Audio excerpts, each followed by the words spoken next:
மயிலேறி வந்த முருகா மலைமீதிலே கோயில் கொண்டு காக்கும் முருகா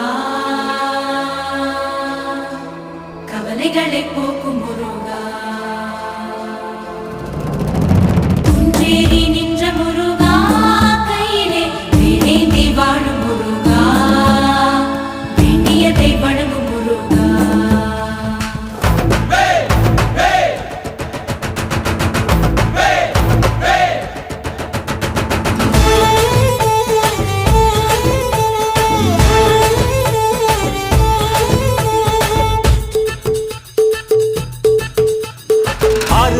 வீடு கொண்ட முருகனுக்கு அரோகரா, அப்பனுக்கு பாடம் சொன்ன சுப்பனுக்கு அரோகரா. ஓம் பேர சொல்லி இந்த ஊரே வந்தோம், உன்னை தேடி வந்து எங்க உள்ளம் முருகிய வேண்டி நின்றோம் வேலையா.